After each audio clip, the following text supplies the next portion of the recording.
बड़ी खबर, आज अरविंद केजरीवाल की जमानत जो अरविंद केजरीवाल ने याचिका दायर की थी वो खारिज कर दी गई है। अरविंद केजरीवाल को लगा है हाईकोर्ट से एक बड़ा झटका। हाईकोर्ट ने साफ तौर पर कह दिया है कि केजरीवाल की ने जो राहत की मांग की थी वो उनको नहीं दी जा सकती और बाकायदा अपने आदेश में तमाम पहलुओं का जिक्र किया है। कोर्ट लगातार यही बताने की कोशिश कर रही थी कि अरविंद केजरीवाल को अगर राहत नहीं दी जा रही है तो क्यों नहीं दी जा रही है, और अभी भी वहां पर लगातार कोर्ट के सामने जो वकील पेश हुए थे वो अभी भी कोर्ट में मौजूद हैं और यहां पर कोर्ट ने साफ तौर पर कहा है कि अरविंद केजरीवाल ने जो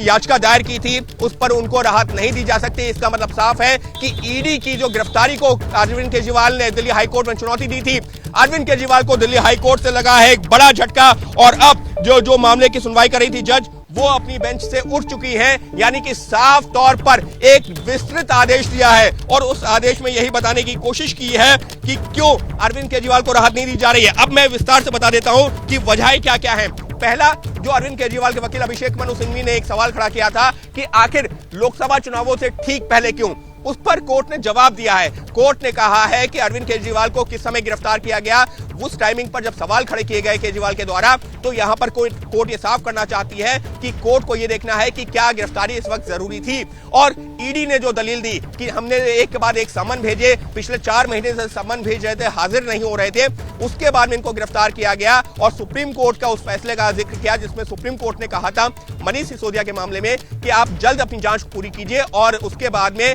जिससे कि मनीष सिसोदिया की जमानत पर सुनवाई हो सके। तो ऐसे में इस मामले में जांच पूरी करने के लिए जरूरी है कि जो भी तथ्य हैं उनको जल्द से जल्द वेरीफाई किया जाए और केजरीवाल जांच में सहयोग नहीं कर रहे थे, इस वजह से गिरफ्तार किया गया। दूसरी चीज जो महत्वपूर्ण चीज है, जो कि एक राजनीतिक दलील भी है, कोर्ट के अंदर भी दी गई कि इस मामले में शरद रेड्डी और राघव मुंडा 2 लोगों का नाम आया था,